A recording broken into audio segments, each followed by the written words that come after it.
शिवपुर गांव की पथरीली सड़क पर दोपहर के समय एक पुरानी बस आकर रुकी। बस से एक युवक और उसकी पत्नी नीचे उतरे। युवक का नाम था राजू और उसकी पत्नी का नाम था सुमन। उनके पास सामान के नाम पर सिर्फ 2 पुराने सूटकेस थे, लेकिन उनकी आंखों में एक बेहतर भविष्य के सपने थे। राजू ने चारों तरफ नजर दौड़ाई।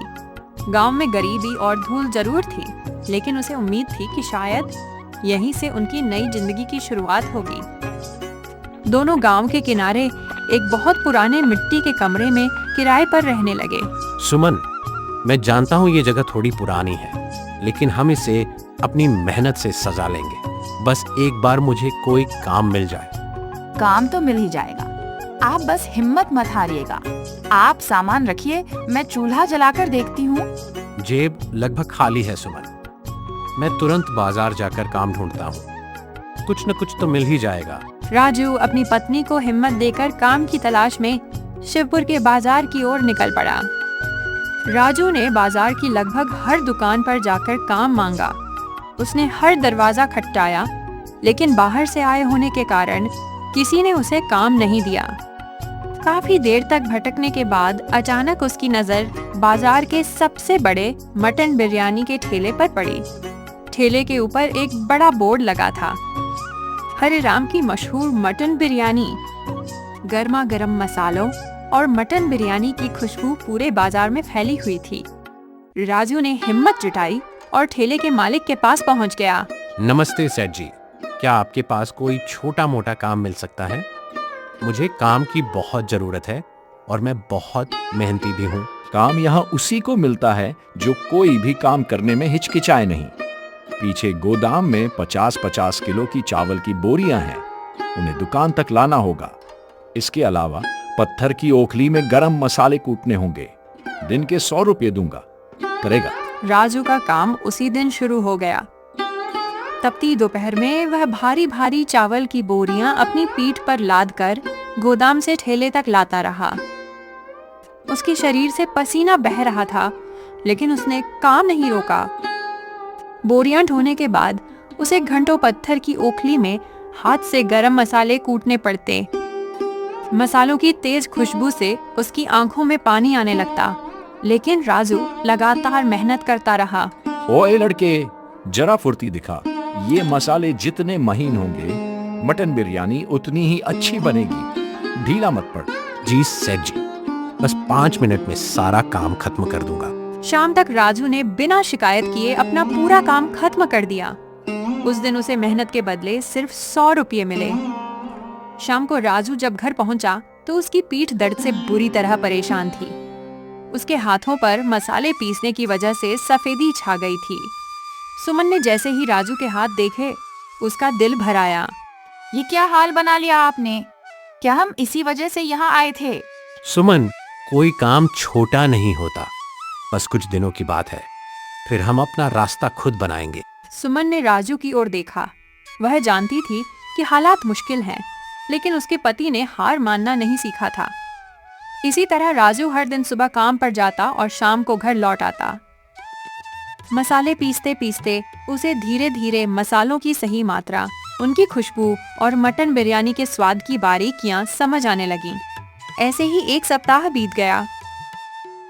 एक दोपहर हरिराम को किसी जरूरी काम से तहसील जाना पड़ा। बाजार में भीड़ बहुत ज्यादा थी। हरिराम ने जाने से पहले पूरे ठेले की जिम्मेदारी राजू को सौंप दी। राजू, आज ठेले का ध्यान तू ही रखना। भीड़ ज्यादा है, कोई गड़बड़ नहीं होनी चाहिए। हरिराम के जाते ही राजू ने पूरी जिम्मेदारी संभाल ली। वह बड़ी फुर्ती से ग्राहकों को मटन बिरयानी परोसने लगा। ग्राहकों से बात करने का उसका तरीका भी बेहद अच्छा था। तभी एक बुजुर्ग ग्राहक राजू के पास आए। वह कई वर्षों से शिवपुर में रह रहे थे। उनका नाम था। बेटा, तुम्हारा काम करने का तरीका बहुत सलीकेदार है। इस जालिम हरिराम के यहाँ अपनी जवानी क्यों गला रहे हो? क्या करूं चाचा, मैं तो बस अपना पेट पालने के लिए यह काम कर रहा हूँ। खुद का काम शुरू करने के लिए मेरे पास पैसे नहीं हैं। हिम्मत जुटाओ बेटा। ये हरिराम घटिया तेल इस्तेमाल करता है और फिर भी लोगों से अच्छे पैसे वसूलता है। तुम अपना काम शुरू करो, शिवपुर के लोग तुम्हारा साथ जरूर देंगे। क्या मैं सच में अपना अपना काम शुरू कर सकता हूँ? अगर मेहनत और नीयत साफ हो तो आदमी बहुत कुछ कर सकता है। रामदीन की बातें राजू के दिल में उतर गईं। पहली बार उसके मन में अपना काम शुरू करने की उम्मीद जगी। दिन बीतते गए। राजू अब हरिराम के ठेले पर काम करते हुए मटन बिरयानी बनाने की कई बारीकियां सीख चुका था। इसी बीच एक खास दिन आया। उस दिन राजू और सुमन की शादी की सालगिरह थी। सुमन सुबह से ही बहुत खुश थी। वह सोच रही थी कि शाम को राजू के लिए कुछ अच्छा बनाएगी और दोनों साथ बैठकर अपनी शादी की सालगिरह मनाएंगे। लेकिन राजू सुबह से ही हरिराम के ठेले पर काम में व्यस्त था। शाम होने लगी तो सुमन राजू को बुलाने के लिए हरिराम के ठेले पर पहुंच गई। राजू जी, चलिए ना, आज का दिन तो हमारे लिए खास है।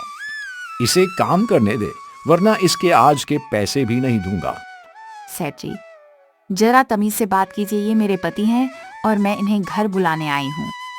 पति है तो इसे घर की चारदीवारी में रख, नहीं तो कल से इसे भी काम पर ले आना। बस अब बहुत हुआ। आप मेरी पत्नी से इस तरह बात नहीं कर सकते। आपकी नौकरी और आपके ये 100 रुपये आपको ही मुबारक। मैं अब यहाँ 1 मिनट भी नहीं रुकूं। राजू ने उसी समय अपना काम छोड़ दिया। वह सुमन के साथ वहां से निकल गया। दोनों खाली हाथ अपने छोटे से मिट्टी के कमरे में लौट आए।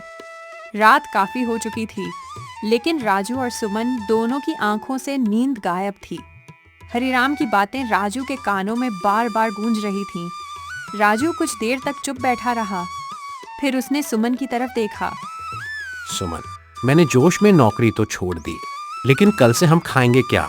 आप चिंता मत कीजिए, हम अपना खुद का कुछ करेंगे। आपको याद है ना, उस बुजुर्ग ने क्या कहा था? हमें अपनी मटन बिरयानी का काम शुरू करना चाहिए। बर्तन, चावल, मटन, मसाले, इन सब के लिए पैसे चाहिए।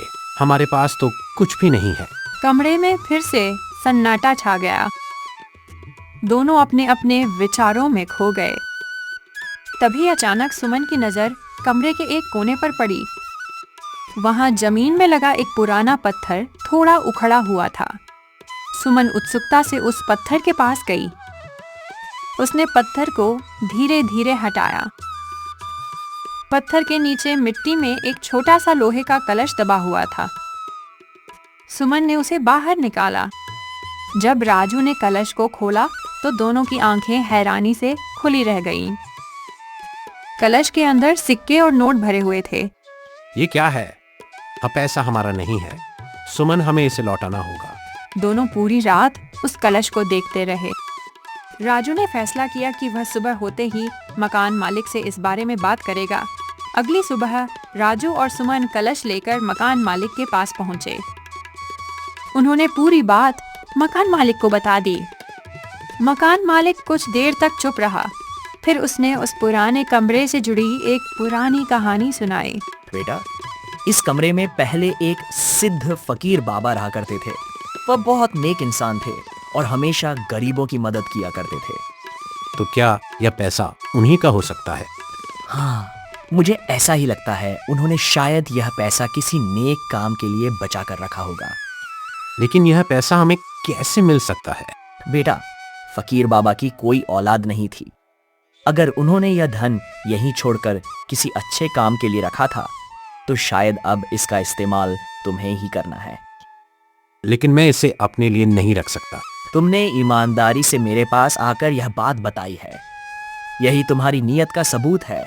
मकान मालिक ने राजू और सुमन से कहा कि वे इस पैसे का इस्तेमाल लोगों की भलाई के लिए करें। दोनों कलश लेकर अपने कमरे में वापस आ गए। कमरे में लौटने के बाद राजू काफी देर तक उस कलश को देखता रहा। फिर उसने सुमन की तरफ देखा। सुमन, अगर यह पैसा हमें लोगों की भलाई के लिए मिला है तो हम इसका इस्तेमाल भी उसी काम में करेंगे। हम अपना मटन बिरयानी का ठेला लगाएंगे, लेकिन हमारा मकसद सिर्फ पैसा कमाना नहीं होगा।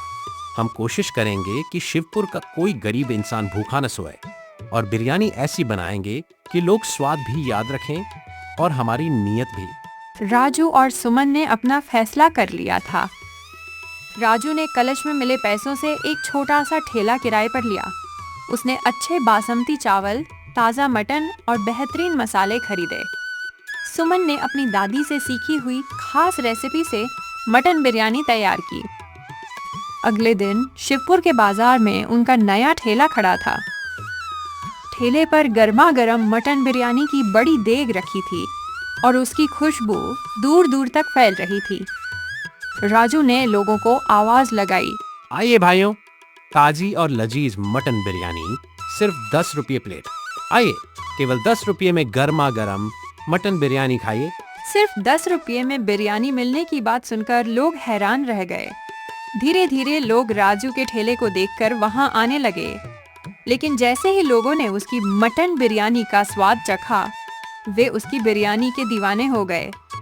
बिरयानी का स्वाद इतना लाजवाब था कि जिसने एक बार खाया वह दोबारा जरूर आया।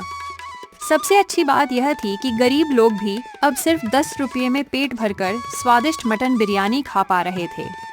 राजू किसी गरीब को पैसे कम होने की वजह से वापस नहीं लौटाता था।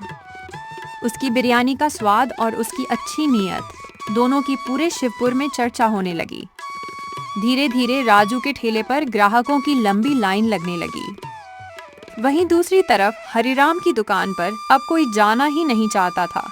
लोग कहते थे कि राजू का खाना स्वादिष्ट भी है और उसकी नीयत भी साफ है। हरिराम दूर बैठकर यह सब देखता रहता और उसे अपनी गलतियों का एहसास होने लगा। कुछ ही समय में राजू का छोटा सा ठेला पूरे शिवपुर में मशहूर हो गया। राजू और सुमन ने अपनी मेहनत और ईमानदारी से न सिर्फ अपना जीवन बदल लिया, बल्कि गरीब लोगों के लिए भी खाने का सहारा बन गए।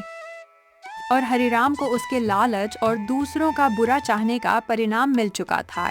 हाँ, इस कहानी से हमें सीख मिलती है कि जब इंसान ईमानदारी से मेहनत करता है और किसी का बुरा नहीं चाहता, तो ऊपर वाला भी उसका साथ देता है। मुश्किलें चाहे कितनी भी आएं, सच्चाई और ईमानदारी का रास्ता कभी नहीं छोड़ना चाहिए। वहीं जो इंसान दूसरों का बुरा करता है, दूसरों को नुकसान पहुंचाने की कोशिश करता है और लालच में गलत रास्ता अपनाता है, उसे आखिरकार अपने कर्मों का फल जरूर मिलता है। राजू की ईमानदारी और मेहनत ने उसे सफलता दिलाई, जबकि हरिराम के बुरे कर्मों ने उसी का नुकसान कर दिया। इसीलिए हमेशा ईमानदार रहिए, मेहनत करते रहिए और किसी का बुरा मत कीजिए, क्योंकि ऊपर वाला सब देखता है और सही समय पर हर इंसान को उसके कर्मों का फल जरूर देता है।